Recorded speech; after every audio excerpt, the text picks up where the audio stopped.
Hi, I'm Toussaint Morrison with Onside Public Media, and I'm here with the mayoral candidate. You want to introduce yourself? Paul E. Johnson, that's E for Irvin, but Paul Johnson for Minneapolis mayor. All right. And Paul, what got you into running for mayor of Minneapolis? You know, my whole fight really started November 9th, 2018, when Travis Jordan, my best friend and roommate, was having a bipolar episode, and the police were called to my home, and in about 3 minutes and 45 seconds, disobeying the two very first policies on wellness checks, shot Travis 8 times in my front yard.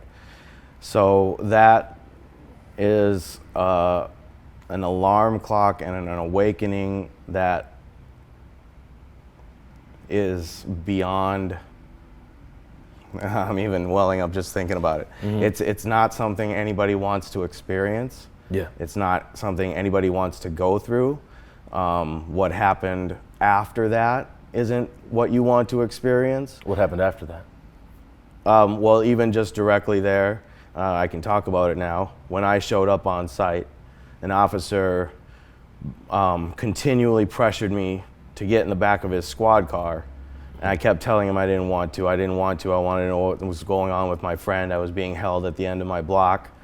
I had showed up probably maybe just like 5 to 10 minutes after they had shot him. Yeah. After like getting me to sit down, I was like, no, I don't want to put my legs in the car. I don't want to do this. I don't want. He takes my bag and it starts looking through it. And I'm like, why are you looking through my stuff? And he's like, well, I got to make sure you don't have weapons before I put you in the back of the car. I was like, I don't want to go in the back of the car. Yeah. You know, but in the heat and with the way they pressure you and push you and make you feel like you don't have a choice, all of a sudden I'm locked in the back of the car for an hour and a half. Wow. The footage of the car will show me kicking and screaming and demanding to be let out. And we have successfully, we sued the department and settled, and the money, not nearly anything would be not enough, because they kept me from the possibility of even saying goodbye to my friend. Yeah. It kind of robbed you of that moment. Yeah. Yeah. So there's no, they have their analytics. Oh, well, when you imprison somebody for a whole day, we pay them this amount. So we're going to pay you this amount. Yeah. Not taking into account what they robbed me of. But there's not really a price that they can put on of you seeing your friend for the last time. Right, exactly. But we did get policy change, and I believe I got that officer. We got him fired for doing so. Okay. Which is part of the reformation that everyone's talking about. Excuse my tears, sorry. No, it's okay. I would have had tissue paper. I'm sorry. No, it's something that is obviously just comes up. Yeah. No, absolutely. And it happens at a lot of actions that, I've seen you at, other families of folks who have been stolen by police brutality.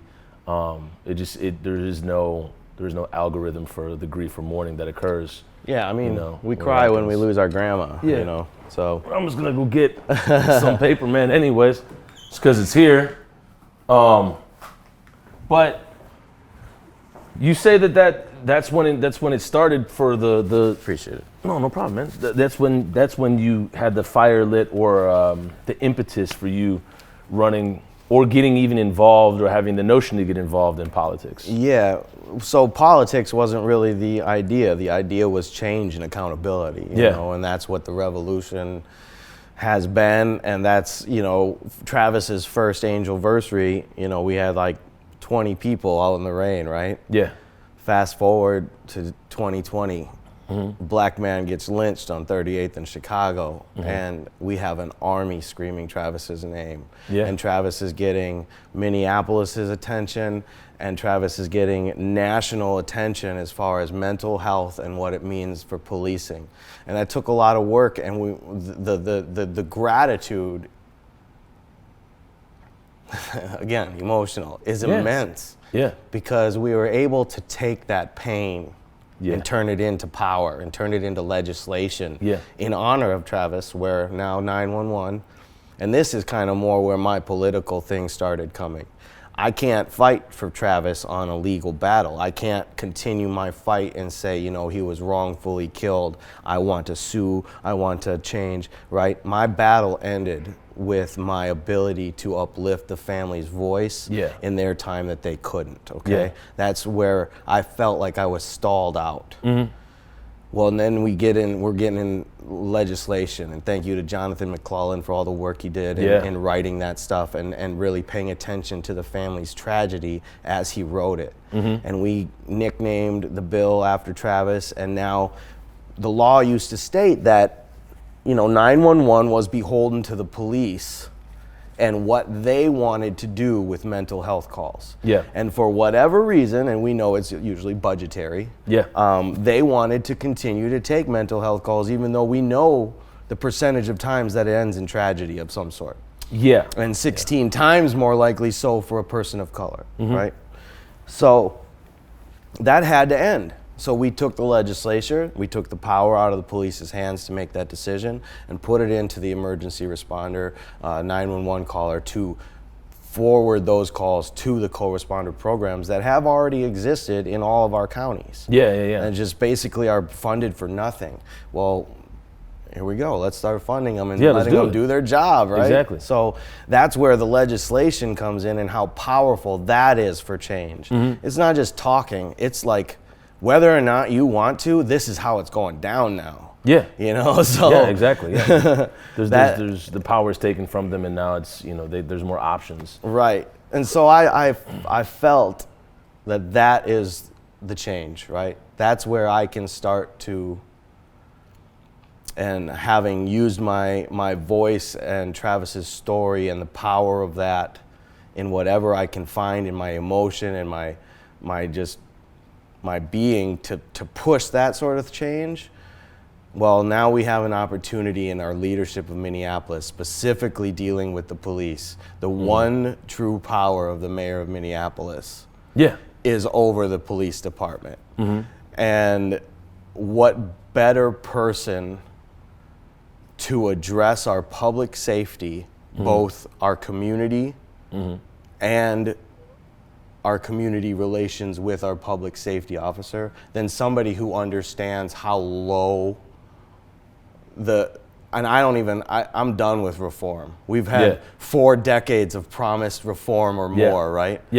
And we're literally at the point of transformation. I mean, there was supposed to be reform back in the 90s with, I believe the chief's name was Bauza, but he was brought in to change the thing. And I remember his quote, he said, "I couldn't deal with the bad guys and the drunks quick enough."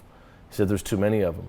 And Minneapolis has been, you know, the infrastructure of its police department has been horrendously disorganized and not working for the people or serving with and protecting with compassion that they say that they do. And so I understand what you say when you say, you know, reform is out the window. This has got to be dismantled and it's got to be built up to be something different. Yeah. So here's where the big question, the yes for Minneapolis. Right? Yes for Minneapolis, or as the opposition is all for Minneapolis, all of Minneapolis, I believe it is. Yeah. Where do you stand on that? So I'm voting yes. Okay, why? But there's the intricacies of that, right? I'm voting yes because it's the only true step forward. When you have a mayor and you have a government body that has promised to do something when they actually had the power to do so, and they haven't done it, and they're still asking for more time and another opportunity and promise us the same things. A little more money. A little more money, a little bit more time, right? Meanwhile, people are dying. Well, we have to look at it. And now I've been doing my research because obviously this is the big question, public safety. And how do we get both a safer neighborhood and safer from the police, right? I live right in North Minneapolis, blocks away from where these children are catching stray bullets and dying. So then how do you feel about when you, let's go back to Yes for Minneapolis before we get to North Minneapolis. I don't want to get too far off. But when we talk about Yes for Minneapolis, why are you voting yes? It is a step towards transformation. It's I kind of put it to the liking of Obamacare. Okay. Okay? Was it perfect? No. It wasn't perfect. But we needed to take that step forward. Something needed to change. We had to. Yeah. And whether the working model is perfect or not, the fact that it is fluid is a positive thing, because much like science, everything that we're going to try, there are aspects of it that have been done, and we should certainly look around the country to where it's been proven, to how it works, and take those best aspects of it and instantly transform them, but we have got to take that step forward. Is it completely right? Is the language of it completely right? Is what they're asking for completely right? No. Mm-hmm. But it's the proper step forward. Mm-hmm. As opposed to staying with the old. Yeah, because what we're going to do is, if we do that, then you're going to have the same influencers coming in and trying to soften that reform even further. Yeah. Because we've given them the power back. Yeah. The construct of power has got to change. Yeah. And also, when you think about it, it's in regards of, well, how did we get here? Yeah. We got here because because the Minneapolis Police Department has been screwing up for a very long time. And so I've spoken to some people that are going to vote no. The idea is, well, how many chances did y'all get before we got here? Right. Like, what do you want? Then what? If not yes, then what? Right. So that's why you're voting yes for Minneapolis. You live on the north side, and the north side has had a lot of shootings over the past several months. And this is obviously in correlation with... every night. This is obviously in correlation. It's nothing supernatural. Correlation with weather, correlation with economics, correlation with lack of resources or civil uprising. Yeah, civil uprising. All those things affect shootings on the north side. What is your stance on it in relation to voting yes for Minneapolis? Some people might be watching this and say, well, you're voting yes for Minneapolis. That's definitely going to affect, how survivalism and gun violence occurs on the north side. What would you say to that? People think that it's counterintuitive, right? Mm-hmm. But I'm a numbers guy. You've heard me talk. I breathe numbers.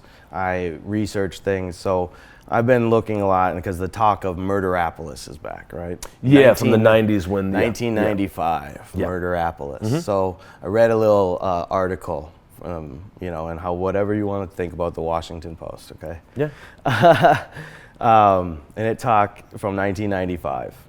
And back then, the white majority was claiming that Minnesota's lax welfare laws were welcoming in all of the those people from Wisconsin, Illinois, and the such. Yeah, a lot of folks from Chicago. Okay. Yeah. Because we were so lax in our welfare, and that's where all this. But that's the perception or the opinion that white folks were back then. In '95, right? Now the reality of it was, Minnesota or Mississippi had then, and fast forward to today, has top 3 worst racial disparities in a bevy of columns. Yeah. For black folks. Yeah, we were rated as one of the worst cities. Minneapolis was rated as one of the worst cities for black people to live in. I think it was a year or two ago. Like, period. Yeah. No period. No, end of story. Yeah. Same thing in 1995. Now, in 1995, what we also had that was different, though, was 880 fully staffed police officers with 37 more on the way. Okay. So, what we have now is less police officers, the same murder rate, and the same racial disparities. Yeah. So, does more police that we had back then, did it make a difference? Yeah. And I'm not answering yes to your question. What I'm saying is, if throwing more money and more police officers isn't solving the racism and the predatory nature of police upon black men, primarily indigenous men, Latinx men, and people of color in general, yes, then why would we throw more money and police officers at it if it's not solving the racial disparity already there? Correct. So We're continuing to band-aid the problem and not face the real issues. So then, if we're facing North Minneapolis and we're trying to think about, ending gun violence over there, what are some answers that you may have, or ideas? The long-term answer that is obvious and anyone can give is resources. Yeah. That does not stop tonight's gun violence, right? Yeah. That to me, and the way I've looked at it, is a tactical approach. How do we do need guns off the streets, and how to approach that? People talk about gun buybacks. Those are failed missions. Have those rarely reduced gun violence. Okay. Yeah. I think more so than a few dollars. What if we were to start offering education? What if we were starting to offer with education an idea of hope? Yeah. What if you turned a gun in, I gave you a semester of college books and everything, and gave you a chance to go learn something? Mm-hmm. What if we offered entrepreneurial ideas or internships for young youths who turn in guns? See, we have a culture problem. Or just even if they don't turn in guns, just hand the resources over anyways. Obviously, yeah. I mean, that's the resources we're talking about Yeah. anyway, right? Yeah. But how do you change the mindset of a young man who thinks that life inside ain't no worse than life out here? He understands the consequences of what they're doing, but they don't think it's any worse, right? Mm-hmm. We have to build a city where there's hope and future built into it for young folks to see and to grab a hold of. Mm-hmm. And that taps into some of the worst racial disparity in education that we have, as well. I mean, we're passing kids, and something kind of on my campaign that no one's talking about is Minneapolis should have internet as a residential utility. Yeah.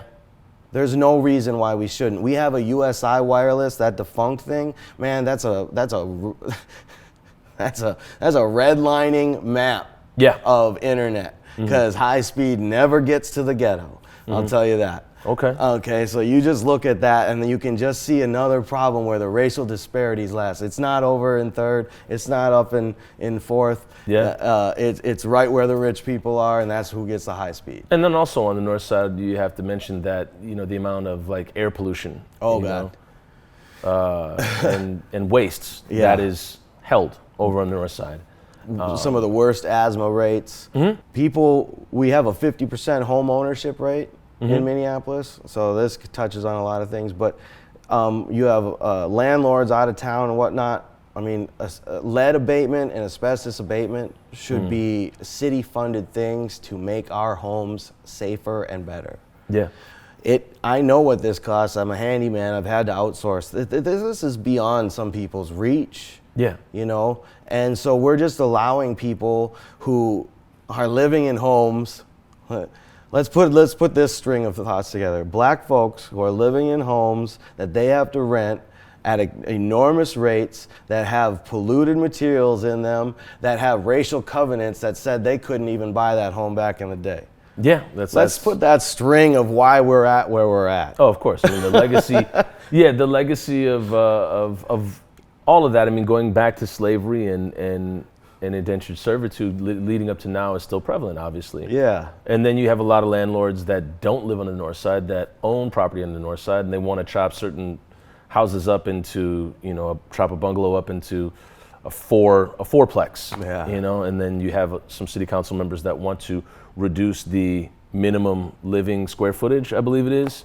Requirements. Yeah. So what you're doing is you're creating a denser neighborhood where the landlords make more, essentially, and they have to chop everything up, including the HVACs in the houses as well. But my question to you is, what is you running for mayor? What are several things that people don't know about you that you want to have changed, that you want folks to understand about your campaign? I think what matters in this time, and what a lot of people aren't talking about, is are we going to have a leader or leadership that ever takes the time to acknowledge how hurt we are? Mm-hmm. Like actually do it. Yeah, not just performative. Yeah,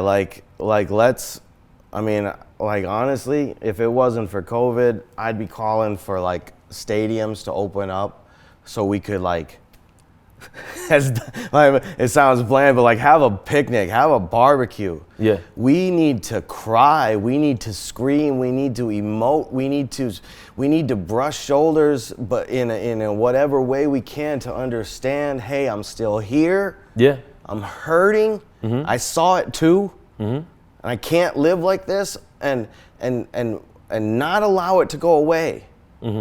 We didn't go through all this pain to cover it up. Yeah.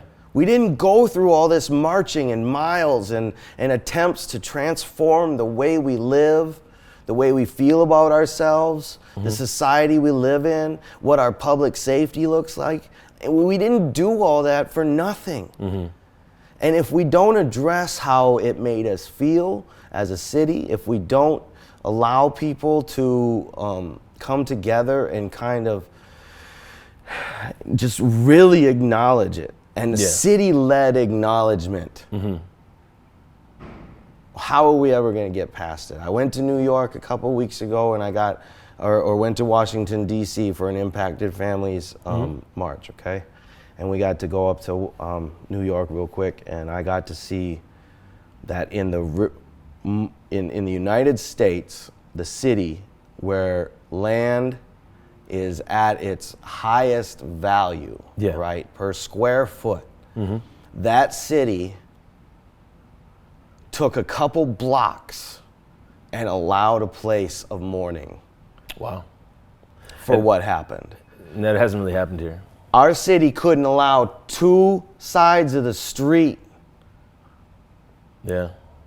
Our city couldn't allow it in a grid map where you can easily go around anything, couldn't allow that space to remain until a plausible and real answer was given. I got a real answer for it.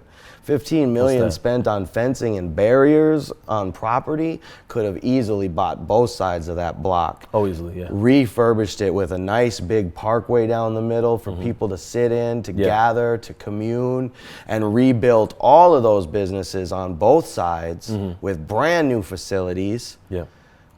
Put awnings over the sidewalk. It could have been an area of peace, easily bought with the money that they protected precincts with. And you're talking about George Floyd Square, correct? Yeah. Yeah, I mean, that easily could have been done with the amount of money that was spent turning the Hennepin County Government Center into a castle. Yep. Each precinct turning now. Each precinct into, a gray skull castle with like fence around it and whatnot. Yep. Go report a crime there. You're very welcome. And Reuters had a pretty good article on, police falling back. We call it the hands-off patrol. Yeah. I want to wrap up my question with you with this. Have you with the, not even the optics, but the racial, just racism in Minneapolis in general, and whiteness being something that is permeated and into a lot of, Minnesota is basically a white space, and so for a lot of people of color like myself, we don't see ourselves reflected in a lot of different elected official seats or leadership or the news, for God's sake. What have you assessed at all what it means for you to be a white person running for leadership in a city that has really not designated a lot of space for people of color? I had to give a lot of thought to it, and some people ask me, like, Paul, why don't you start with City Council? Well, I'm from Ward 4. Philippe Cunningham is there, and however you feel about him, whatever way you're going to vote on that, I don't even know right now. But what I wasn't going to do with my whiteness was challenge a BIPOC LGBTQ member who broke the glass ceiling on trans folk being in leadership and government. Okay? Yeah, absolutely. I thought that was counterintuitive. Okay, for me, people ask like, why should I trust you? Yeah. Right? I don't think you should. I don't think you should trust anybody. I don't think you should trust anyone who's running. Okay. And if they're not willing to put the work in to prove to you and to give it, to show you to earn your trust, what you need to see in order to trust me, by actions, not words, Yeah. then that's what I want. Obviously, that takes Time. a little bit of time. It doesn't take much. I know when if I were to be in the seat, the first thing I would do is plop down Camden, New Jersey's use of force policy and say, we're training on this. I have the power to say so. This is our new policy. Done. Yeah. Jacob Fry could have done that. In fact, Camden even offered to come here and help train. No. Okay. So we have ways of doing things across the country that are proven ways of doing things, and we're acting like we're a monolith to the cities. Well, we are acting like a monolith. I mean, in the way that we treat citizens. I mean, in the way that we protect police officers. So and one thing that we're doing, 17 candidates running. There's another one, Jarrell Perry. Yeah. Perry for the People. At first, he was coming around the family supporting family events early on this spring, and I'm very protective of those families. Fully endorsed by the Family Supporting Families group this year, by the way, being part of them, and I find myself very protective of those women, of those mothers, of those people. It's my nature. Got it. And he was coming around, and so I was suspicious. I'm suspicious of any election year and candidates coming around. He was kind of spurred and said, part of me said, okay, we're going to put forth our own candidate. And another gentleman and I both had talked about it, and I continued to do so, and that's why I'm here. But we have ranked choice voting, and Perry and I have gotten to know each other very well. Good. We're both in it for very, very similar reasons. We both love our community. We've spent the most time in our community, not just going out and door knocking, but just to be at events and listening. Standing on 36th and Penn at Friday and Saturday nights with other folks vested up. And what's the significance of 36th and Penn for folks that don't know about it? 36th and Penn North, one of the children of the 3 babies was shot right there. And it's a significant hotspot for some drug dealing and other shootings. So we hold that space. There's a little store there, and we, just keep a presence there. And so after getting to know each other, we realized that we're complementary. In so many ways. Kind of like thunder and lightning. I mean, you've heard me speak. I can get really emotional, and I can, I let the F words fly, and Mr. Perry's a little bit more reserved, a little bit more church. He actually did have, he did speak up pretty loudly at the forum that I last saw you all speak at. I've just gotten to know him. He's a wonderful person. Here we are at a mayoral crossroads where, quite frankly, he and I have started to agree that this is more work than maybe even one person should be doing. So we have a little kind of saying, each of us obviously wants to be represented number one in your voting position, okay? And I have been asked if I should take my white privilege and fully back a black person instead of using it to push myself forward. But, since starting fighting for Travis, what I've heard is if you don't like it, start taking their seats. I can't put that aside for myself or for my friend. Got it. Okay? And I've also heard, and which is true, is no one's gonna fight for your loved one like you are. That's something we say in families, and as much as I would love to just do everything, that's true too. So I have what is to me an obligation to my friend. Okay, beyond and my friend, that's a racial unity. A white man who's not his family, but his friend is out here. Ferociously fighting for justice. Absolutely. Okay. So Perry and I are he sees that, I see him. We're telling people, if you're gonna vote Perry 1, because you like his style, you like his demeanor a bit more than my style of demeanor, because we have the very similar goals, right? Then vote for him 1. I'll tell you, vote for him 1. But understand that work getting done, vote for me 2. because we don't want anyone else getting in the way of that work being Well, done. yeah, and hence why, you know, people have put out the message, don't rank Fry. Right. Don't even put Right, like don't even put him on the ballot, right? Yeah. So me and Barry, we've talked continuously. We're gonna talk tonight before the forum because we want to show Minneapolis optics.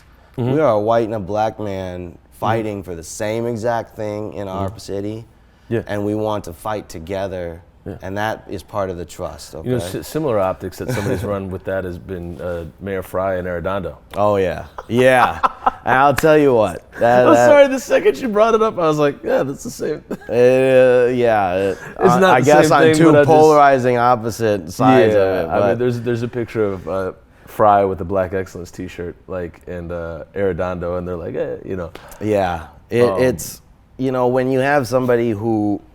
There aren't any police officers that really live in Minneapolis. So why would a candidate ever pander to police? A candidate that's living in Minneapolis pander to people that don't live in Minneapolis. The union doesn't vote. Yeah. Okay, so if you're bowing to their wishes, you're bowing to constructs of power and money, and not the community. Yeah, absolutely. The community should be the only thing the mayor of this city is listening to, hearing, empathizing with, because without these people, there's no city. It's as simple as that. I don't understand why, like, Target and the apartheid that they've created downtown and the downtown commission. People need to be courageous enough to stand up against that money and to understand that we have problems to fix, that their Band-Aids and shoving people around isn't fixing. People over profit, yeah. Yeah, we can't fix the unhoused just by pushing them away. Oh, we can't make crime go away by doing any of that, by just nudging it and redirecting it. Exactly, yeah, like just pushing it around. That's all they're doing. So as we wrap up, what is there anything else that people should know about your campaign before we part ways? Because right now early voting is going on. Yeah. You know, city council is going to be drastically changing, obviously. Yeah. What else should we know about you before we wrap up? Just the other thing you had asked is like where I come from, and really the answer is our shared experiences. You know, some of the phrasing has been very tainted, but I want people to understand. Look, my family, and part of where I thought, or where you think you're doing enough as a white person, my family, not through adoption or fostering or anything, took in kids who had a little harder time at home, or maybe absentee parents a little bit more. And so I have a Chinese brother and a black brother that I have had since I was 12 years old. And Nolan, if you see this, hi Nolan. He used to take me down to a barber shop when I was a kid back in to get my Vanilla Ice like lines and like the okay. So they were the only ones who could do the lines really good. Were in the hood. The Great Clips lines were like that fat down your head. It's like they didn't have the right tools, you know. They didn't have it, no. But he would bring me in, and they would always just call me Mikey, like, "Hey, Nolan, you brought Mikey," and it was like just fun. So my life and my lived experience has always just been that of like a unified like race. We are a human race. And I'll go where my brother goes without ever questioning it, and him with me without ever questioning it. You know, my blood brother, God rest his soul, he died a few years ago with this whole fentanyl heroin thing. When it kind of first started. And so my shared lived experiences of these tragedies and triumphs, the intersectionality of me and a lot of people is there. I understand. I was an alcoholic, or am, however you want to phrase that, for a lot of years. I understand addiction. I am bipolar. I take those pills. I understand mental health. I understand things that we're dealing with on an intimate level. Yeah.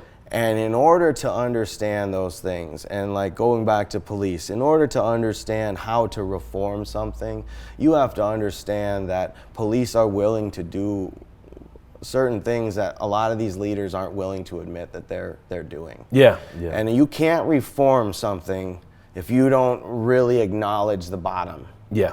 You know what I mean? You're just dusting off the crumbs of the table. Yeah. Because even with Travis, you know, they lied on the search warrant saying that he had destroyed things and that there was blood in my house because they had killed him outside, but they needed to get in. They want to check. They want to narrate the story. You know, they want to see a suicide note. They want those things to report, okay?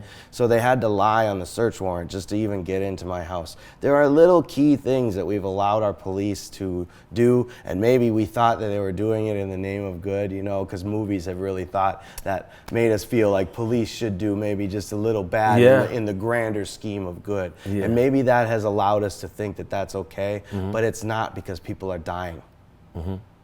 That's it. People are dying from those little mistakes. And when you take an inch, some guy's gonna try to take more. Absolutely. And that's what's happening. Good, bad, apples, number of apples, I don't care. Applesauce. I don't care. There's problems, and without addressing them specifically and understanding how low they go, we will never fix them. So I don't care if you vote yes or no, to be honest. What we're gonna do as leadership is change the policies, that we're gonna define the role of public safety better so that they can precisely manage their job better. Not just have it be a very vague statement that we're throwing sledgehammers at like we're current policing. I like to describe it just like the medical field. We have too much knowledge to have a general practitioner doing everything anymore. We have specialization. And that's what we're gonna do with our public safety system, is we're gonna update it. It's time to step into the 21st century. So however you feel about it, yes, no, maybe so, I don't care. Vote the way you want, okay? What we're going to do as leaders, and what we need to do, is step in and create and craft the policy that defines our public safety system so they can perform at a level where everyone is safe in the streets and from, should it be, those people that have broken our social contract already. Absolutely. The public safety system. So we have to reinvent. You can call it something different. I don't care what we call it. I don't care. We're going to change it and define it. And make it better so that those police officers can stop being vilified. They can, the ones who want to step up and do the change and make the good and do everything that they thought they talked about when they were 9 years old, maybe pretending to be a cop. Maybe that's we a want to give possibility. them the opportunity to do so. We need to define that path for them. And we also need to make sure and stop regulating all of our systems of the police force from within the police force. Okay? So when they're getting psychological exams, they don't already know the questions that they go in and know how to answer so that they can be released back onto the street. We get rid of toxic masculinity. We make people understand that when you do something to hurt somebody, it has an effect on your brain. And we have to address that with our police before sending them back out.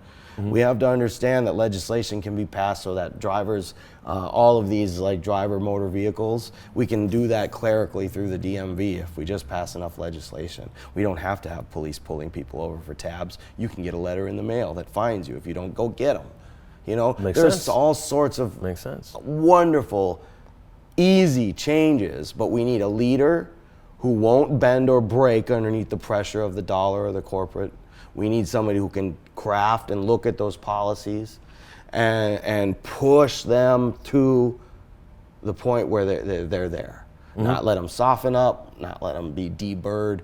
Push the policy where it needs to be so that we can all live in the Minneapolis that I thought I grew up in.